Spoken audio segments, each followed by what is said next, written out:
Hey, what's up, everybody? Welcome back to my channel. My name is Paul, the Canadian Snowman, here with our next installment of Hannibal. This is part 2, and across the Alps. Across the Alps with elephants. Elephants. One of you guys pointed out in the comments from the previous video, and that got me to thinking. Yes, you're going across the Alps with elephants. How does that even work? Man, I figure, I didn't think the elephants like the cold. I figured that would probably kill them, but apparently not. But that is a pretty awesome feat, that he's gonna go across the Alps with elephants. So yeah. Anyways, this I guess that's all this episode is about elephants and a bunch of men and horses going across the Alps. But anyways, previous episode, he was kicking butt left and right. Just seemed to have his way with whatever army he came across. He just kind of outsmarted him and basically flanked him, like the flanking king over here. There was 3 battles. He flanked 2 of them, and I think the middle one, I think they took like a castle or a fort or something. They pretty much just overpowered him. They pretty much just like banged the side of a castle down, broke through the side of the castle, and just kept breaking through the middle of the castle until he finally basically defeated them. So yeah. But yeah, anyways. Oh yeah. One of you guys also pointed out for the previous video that I should go to the complete end of the video because it gives you like extra tidbits of information. And so right before I made this video, I went back to part 1, and what I missed was apparently Hannibal has spies in Rome, like spies.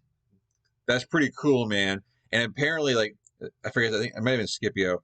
Scipio kind of copied that. I'm not sure if for like, I guess, future, I'm not sure if it's this war or maybe like wars down the line, kind of copied him and used spies, to help him out to get information. So I thought that was really cool. So I just wanted to say that because I never actually got to the very end of the last video. So I just wanted to make sure you guys kind of knew this stuff.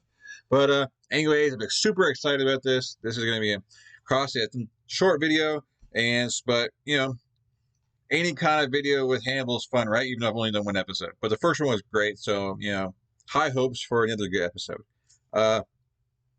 Anything else to cover? Think that's it.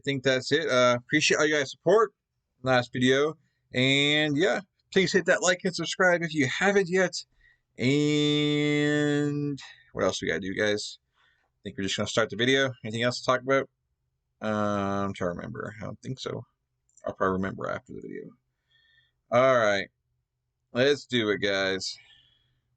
Across the Alps with Hannibal and elephants. Elephants.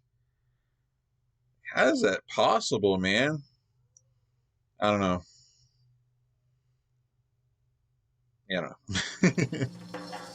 All right. Awesome. Okay.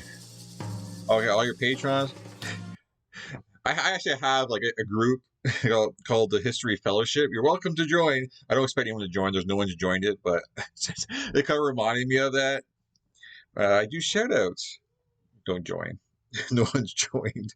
It was fun to make, so I figured I'd make one. I don't expect for 2,000 subscribers. I don't expect anyone to join. Anyways, we're gonna skip ahead here on to the next one here. There we go. Prize of death on the battlefield is to depart from life in the heat of the fight. That's right. I mean, if you're gonna go, you might as well go in battle, right? I know like from previous series I've done that it hasn't really been the case. A lot of these great leaders don't die in battle. They get sickness or old age or they get murdered or something like that, right? They don't actually die in battle, which is, I guess, unfortunate. But then again, I guess it shows how good they were because, no one could actually beat them in battle and kill them. It took like sickness or like murder or something like that to kill them, because they just couldn't do it in battle. So they had to take the cheap way out and beat them that way. So yeah. But anyways, like I said, like I said, when I die, I want to be.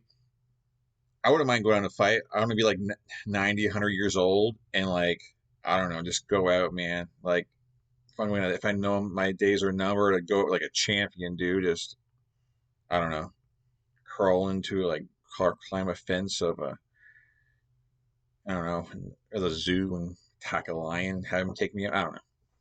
I don't know. Oh, I'm sorry, guys. I just had some ice cream and had a lot of sugar, so kind of pumped up here. Anyway, let's get back to Hannibal, guys.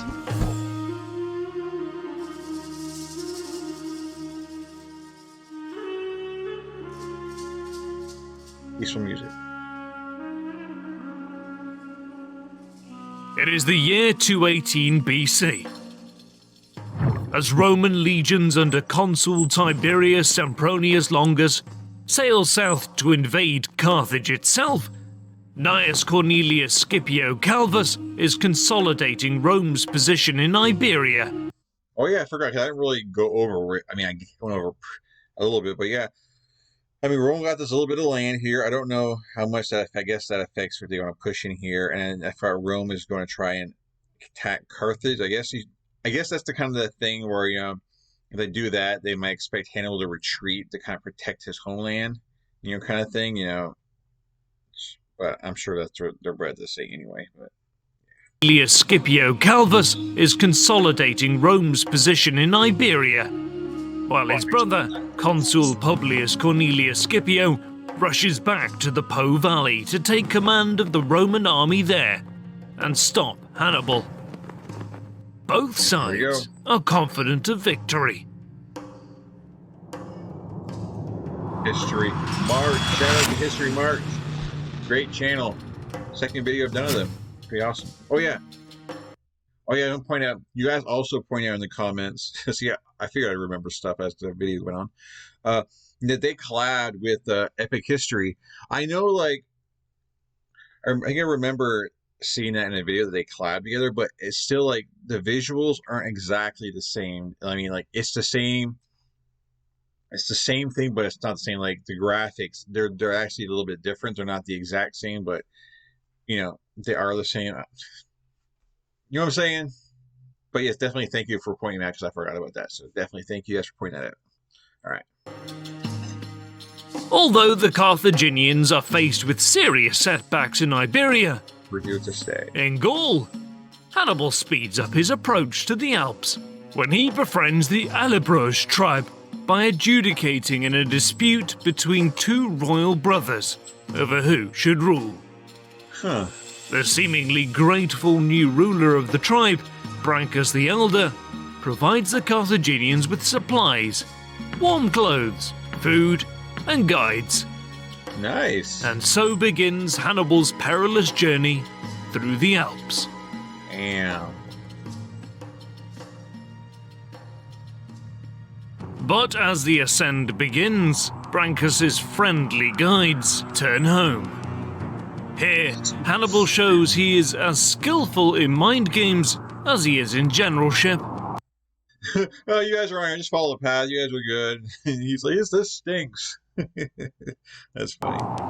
Sensing an ambush, he sends scouts ahead who report that the tribesmen are indeed mustering their forces just ahead on higher ground near their settlement, waiting to attack the passing Carthaginian column.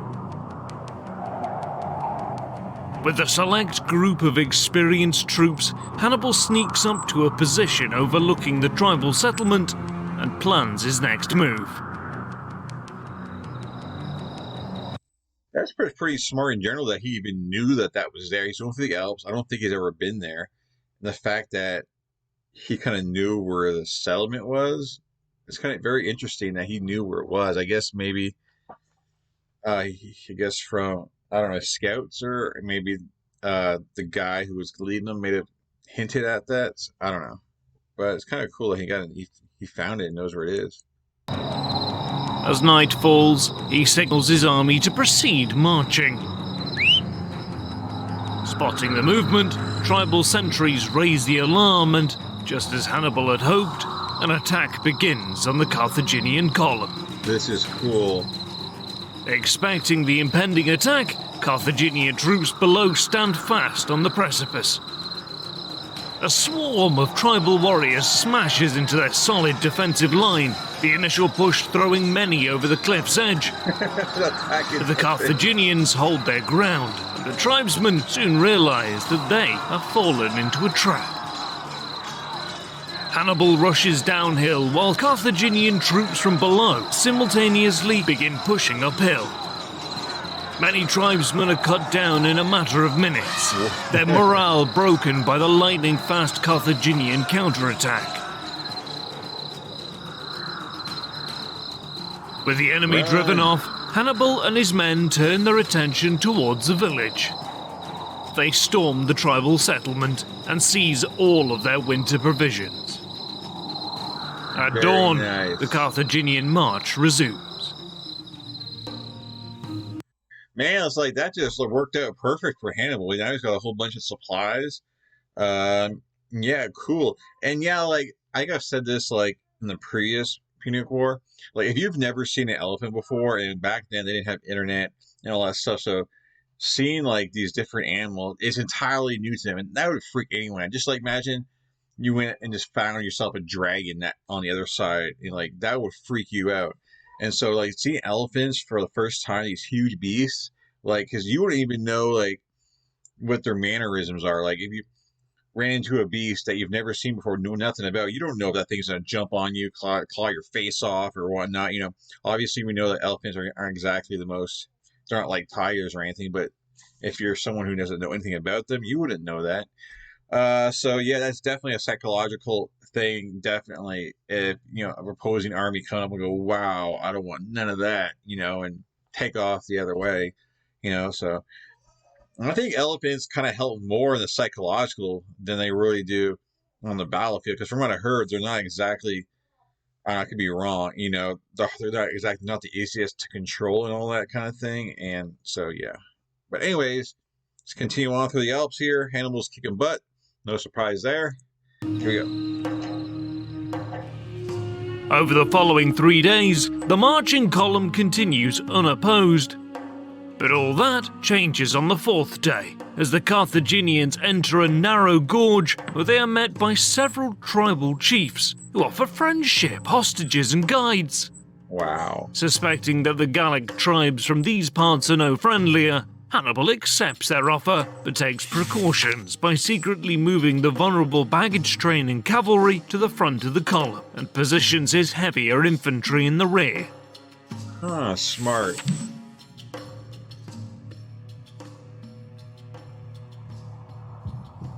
Here we go again. As the Carthaginians' march continues through the extremely narrow pass, the 200-meter vertical cliffs ominously tower over them.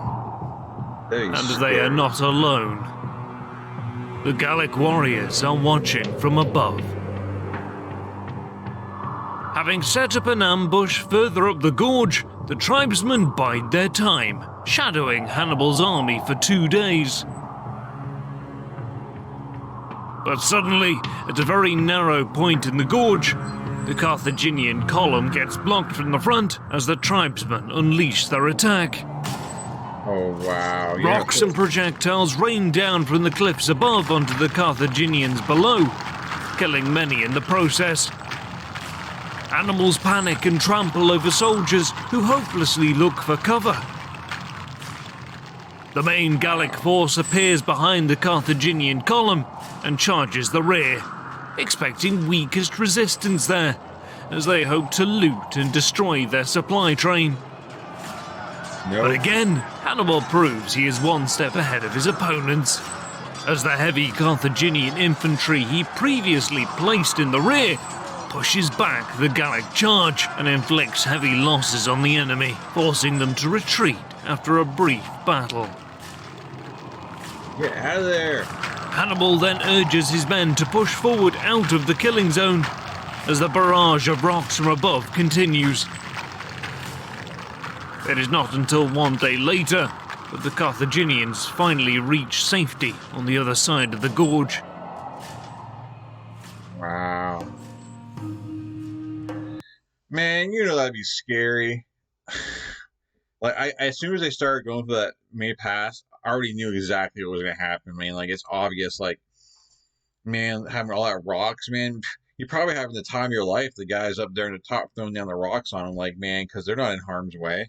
But if you're below and seeing all that come down on you, man, if one of those big freaking boulders hit you, man, you're gone. A lot of those guys probably have a bunch of broken bones after that. Anyways, on with the show.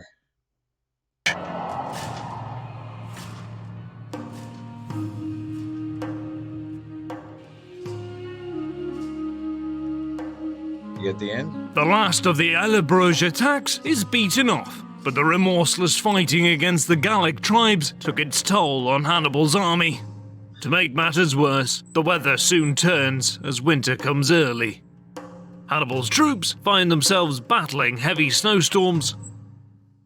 While traversing through rocky gorges and steep mountain slopes, many are swallowed by treacherous voids lurking just under the snowfall.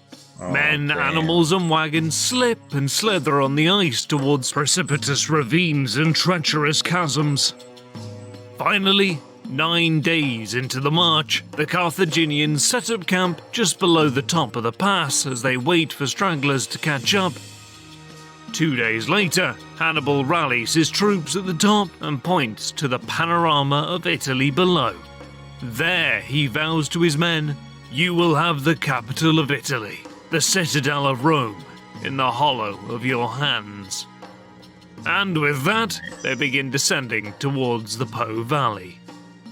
But the slopes on the way down are far steeper and largely covered in ice. The treacherous terrain claims the lives of many more troops and animals. Adding to the hardship, a collapsed stretch of road forces the Carthaginian column to stop for 3 days amidst freezing conditions while the road is repaired. But finally, after braving these horrific conditions, the Carthaginians reach the foot of the Alps. Good job. Having lost nearly half his army, Hannibal takes stock of his troops, who suffered terribly during the crossing. Of the 45,000 that set off through the Alps just 16 days ago, only 26,000 made it to the other side. Wow. Oh, it sucked.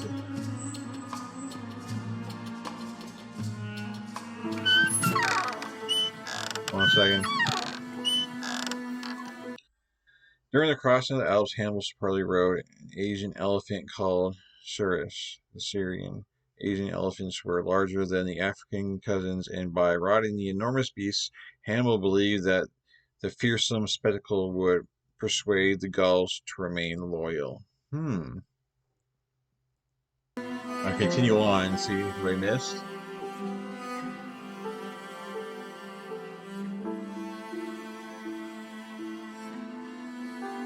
We're gonna see if we have any more cool info jumping up here.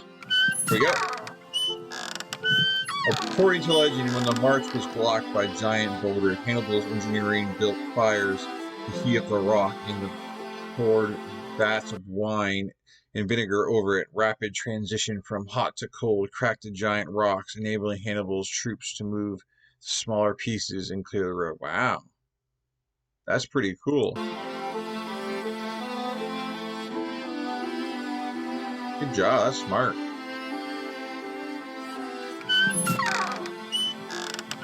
Thanks to his outstanding leadership qualities, Hannibal not only controlled his army during the crossing, which had a large number of mercenaries in its ranks, but he also kept everyone together during incredible hardship, which could have led to a mutiny under a less capable leader. Wow. Man, see, that's what I'm saying. Like, you have to be a great leader to keep your troops in the mindset to keep going in those kind of conditions. They were weeks going through the Alps in those kind of conditions, or freezing to death. I mean, you got to keep your troops, keep them going, man. And like, only really true leaders know how to do that kind of stuff. See if we got any more awesome tidbits here. I like this.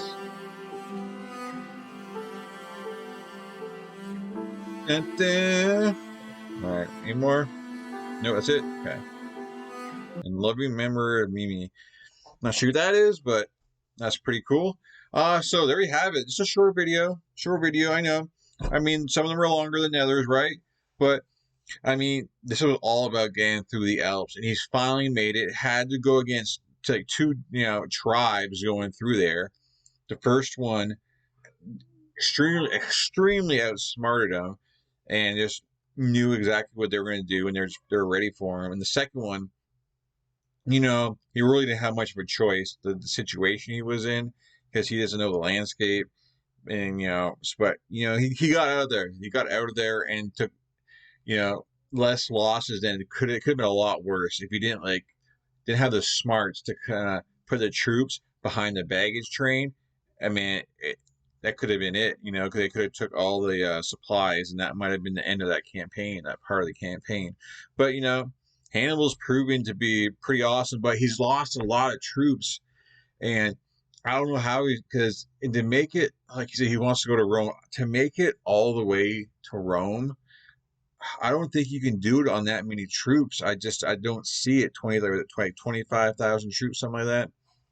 Because Rome is gonna have way more than that, on the pass. So I'm not sure how that's gonna work. He's definitely gonna have to get some backup to help him if he's gonna make it all the way to Rome. But then again, they might not have to face as many because a lot of Rome's troops are kind of separated elsewhere. So maybe not. I'm not sure.